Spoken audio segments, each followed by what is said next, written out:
এই শনিবার সোহরাওয়ার্দী উদ্যানে আপনাদের যে মহাসমাবেশ মঞ্চে জামাতের একাধিক নেতাকে আমরা দেখলাম, এনসিপির অন্যতম শীর্ষ নেতা আক্তার সাহেবকে দেখলাম, গণ অধিকারের নুরুল হক নূর সাহেবকে দেখলাম, কিন্তু বিএনপির কেউ সেখানে ছিলেন না। বিএনপিকে কি আপনারা দাওয়াত দেন নাই?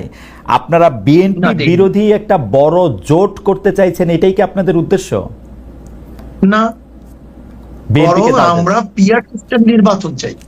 আচ্ছা, যেহেতু বিএনপি পিআর সিস্টেম চায় না, ওকে, আমাদের মূল বক্তব্য ছিল তিনটা: সংস্কার, বিচার, পিআর সিস্টেম নির্বাচন। ওকে, কাজে যেহেতু এই পিআর সিস্টেমে নির্বাচনে যারা ঐক্য, আমরা তাদেরকে দাওয়াত দিয়েছি। বিএনপি যদি ঐক্য ছিল না, এই জন্য দাওয়াত দিইনি। বিএনপি যদি আজও বলে আমরাও পিআর বিশ্বাসী, আমরা তাদেরকে দাওয়াত দেবো, ভবিষ্যতে সমস্যা নেই। আমাদের দর্শকদের উদ্দেশ্যে আপনার ভবিষ্যৎ দাওয়াত দেবেন, সেটা ঠিক আছে। আমাদের দর্শকদের উদ্দেশ্যে আর আমার বোঝার জন্য একটু পিআর সিস্টেমে নির্বাচন কি আপনারা এখনকার সংসদে যেটি আছে বা পরবর্তী সংসদ নির্বাচনও তাই চাচ্ছেন, নাকি সেটা শুধু উচ্চ কক্ষের জন্য, আপার হাউসের জন্য পিআর সিস্টেম নির্বাচন? আচ্ছা, ঠিক আছে, তাহলে এটা একটু বুঝানি। প্রত্যেক সিস্টেম আমরা পিআর সিস্টেম নির্বাচন। আচ্ছা, পিআর সিস্টেমে যদি আপনারা নির্বাচন চান, তাহলে কি এই 300 আসনে যে নির্বাচন হবে, সেই নির্বাচনে কোনো ব্যক্তি বা এমপি নির্বাচিত হবে না, তাই তো? না, তারা দল নিযুক্ত করবে ভালো ভালো লোকগুলিদেরকে। না, ধরেন দল নিযুক্ত করলো, দল নিযুক্ত করে ধরা যাক ইসলামী আন্দোলন 50% ভোট পাইলো, সেই জন্য তারা 150 সিট পাবে। আর বাকি যারা 20%, 30% তারা সেরকম করে কেউ 100 সিট, কেউ 50 সিট, কেউ 30, 20, 10 এরকম করে পাবে। আপনি যে 150 সিটে জিতলেন বা 150 সিটে জিতবেন পিআর পদ্ধতিতে, সেইখানে তো আপনি বাছাই করবেন কোন কোন সংসদীয় আসনে আপনার লোক দিবেন, তাই তো? তাই। কিন্তু যদি ধরা যাক আমাদের বরিশাল 1 আসনে আপনিও সেখানে একজন লোককে নিয়োগ দিতে চাচ্ছেন যে 30% পাইছে, উনিও ওইখানেই উনার সিটটা চান, যিনি 10% পাইছে উনিও ওইখানে ওই সিটটা চান, এইটা রিজলভ করা হবে কিভাবে? কোনো সমস্যা নেই, আমরা কম্প্রোমাইজ করে নেব। না, যার যেখানে প্রয়োজন সেখানে নেব।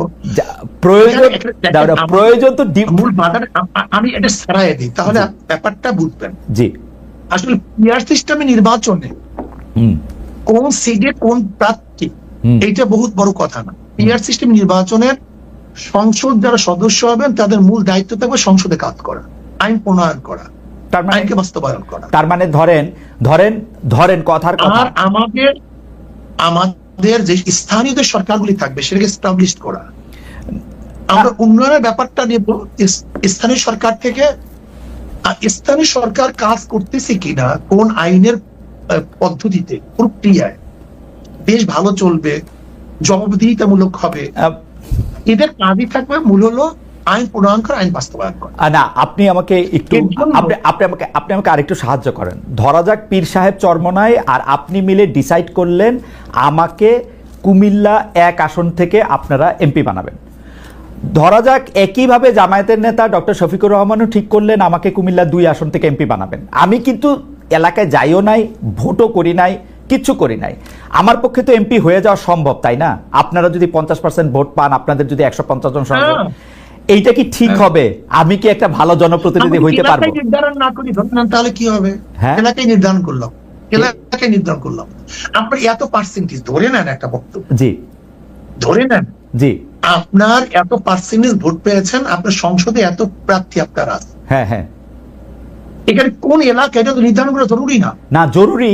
কারণ হচ্ছে যে প্রত্যেকটা মানুষের তখন ভোটিং রাইটটা হয় আমাকে দাউদকান্দি বা মুরাদনগর থেকে নির্বাচিত করবে কিনা, আমি ভালো প্রার্থী নাকি এনসিপির উপদেষ্টা মহোদয় আসিফ সাহেব ভালো প্রার্থী নাকি কায়কোবাদ সাহেব ভালো প্রার্থী, ওইটা ওই এলাকার মানুষের right to choose there MP. তাহলে আপনি মার্কা নিলেন কেন? মার্কা নিছি তো হচ্ছে আমার আদর্শটাকে কম কথায় বলার জন্য, যাতে ব্যালটে আমার আদর্শটা থাকে, মানুষ জানবে আমি ইসলামী আন্দোলনের লোক, ইসলামী আন্দোলনের আদর্শটা মানুষ জানবে থ্রু আপনার মাধ্যমে। আপনি তো আর সব জায়গায় যাইতে পারবেন না, আমি আপনার বায়াতটা দিয়ে মানুষকে বলবো যে আমি হাত পাখার লোক, হাত পাখা হচ্ছে এটার আদর্শ, এই জন্য আমি কথা বলবেন একটু বলি। জি জি জি, ধরে নেন আপনার আসলে তো মূল মার্কা, যেই ব্যক্তি নির্বাচনে অংশগ্রহণ করছে সেটা মার্কা নির্বাচন না করে, তাহলে সেই ব্যক্তি কি কোনো নির্বাচিত হতে পারবে? ধরে না কেউ হতে পারবে, অধিকাংশ পারবে না, অনেকে পারে। মূল তো মানুষের মূলত মানুষের ভোট দিতে আসেন আদর্শকে। রাইট। আদর্শকে যদি আদর্শকে ভোট দেয়, আদর্শ ক্ষমতায় যাবে না, সে ক্ষমতায় যাবে সংসদে। না সায়ক, আমি আমি একটু অল্প একটু বলি। আমি বছর 30 ধরে এই মাঠ পর্যায়ে সাংবাদিকতাটা দেখি, তো অনেক সময় কি হয় সায়ক জানেন, ধরেন আপনার আদর্শ দিয়া আপনি আমাকে হাত পাখা দিলেন, মানুষ আমাকে আগ্রহ করে নিল, কিন্তু আপনি আমাকে না দিয়ে আমার বন্ধুকে দিলেন, মানুষ হাত পাকার আদর্শে থাকলেও তাকে নিতে রাজি না, তাকে কিন্তু ফেল করায় দেয়। এখানে আদর্শ ইম্পর্টেন্ট, ব্যক্তিও ইম্পর্টেন্ট সায়ক। আপনি শুধু আদর্শ দিয়ে পাঠাইলে কাউকে আপনি নির্বাচিত করে আনতে পারবেন না, এখানে দুইটাই গুরুত্বপূর্ণ। অবশ্যই অবশ্যই, কিন্তু আমি মনে করি ধরে নেন আমরা 10 জনের নির্বাচন অংশগ্রহণ করলাম 10 পার্টির থেকে, একজনে ভোট পাইছে 10,100, আর 90,000 মানুষ তার বিরুদ্ধে। তার 90,000 মানুষ কি তার প্রতিনিধিকে মানে সিলেকশন করতে পারছে? না, গণতন্ত্রের মজাটাই তো এইটা। গণতন্ত্রের মজাটাই তো হচ্ছে বেশিরভাগ মানুষ যাকে পছন্দ করে সেই হচ্ছে নির্বাচিত করবে, মানে শাসন ক্ষমতায় দায়িত্ব পাবে, সেটাই তো এখানে আপনার 10,000 মানুষ, আপনার 90,000 মানুষ তো আপনার বিরুদ্ধে, তার মেজরিটি হলো কিভাবে? না না, মেজরিটি হওয়ার দরকার নাই তো, বেশিরভাগ সবচেয়ে বেশি মানুষ যেটা করবে, 10,000 মানুষ আমরা গণতন্ত্রে সেইটা বাধ্য করতে।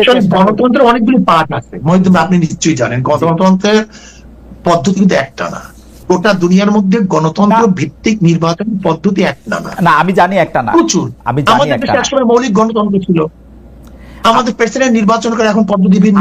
আমার কাছে কি সায়ক, আমার কাছে কি মনে হয় জানেন, আপনি আমাকে কারেক্ট করেন ইফ আই এম রং। আমার কাছে মনে হয় যে আপনারা তড়িঘড়ি করে এই পিআর সিস্টেমের কথা বলতেছেন, পিআর সিস্টেমটার ভালো মন্দ বিবেচনা না করে, সম্ভাব্যতা বিচার না করে আপনারা পিআর সিস্টেমটা করার সময় এইটাও ভুলে গেছেন যে একটা 300টা আসনে আপনার 300টা ব্যক্তি গুরুত্বপূর্ণ। আপনি মনে করতেছেন শুধু মার্কাটা পাস করে আসলেই হবে, এরপর আপনি টেবিলে বসে 10টা লোককে আপনার ইচ্ছা মতো নিয়োগ দিবেন। This is not fair. আমাকে কথা বলতে দেন। জি বলেন বলেন। দেখেন, যদি আমি বর্তমান প্রচলিত নির্বাচনের কথা বলি, সেখানেও কিন্তু মেরিট ডিমেরিট আছে। আপনার পিআর সিস্টেমে নির্বাচনে মেরিট ডিমেরিট অবশ্যই আছে, কিন্তু আমরা দেখব মেরিট ডিমেরিটের মধ্যে কোনটার গ্রহণযোগ্যতা বেশি, কোনটার গ্রহণযোগ্যতা কম। আমার একটা ছোট্ট আবেদন, আমি জানি যে হুজুর আপনি অনেক লজিক্যাল লোক, আপনার সাথে আমি মানে তর্ক করার মানে ধৃষ্টতা ক্ষমা করবেন, কিন্তু আপনি দেখেন যে এটার মধ্যে অনেকগুলি প্র্যাকটিক্যাল প্রবলেম আছে, সেজন্য আমি বলছি আমার কিচ্ছু আসে যায় না, আমি খুব ভালো করে জানি আপনি আমাকে এমপি নমিনেশন দিবেন না, সো আমার কোনো স্বার্থ নাই।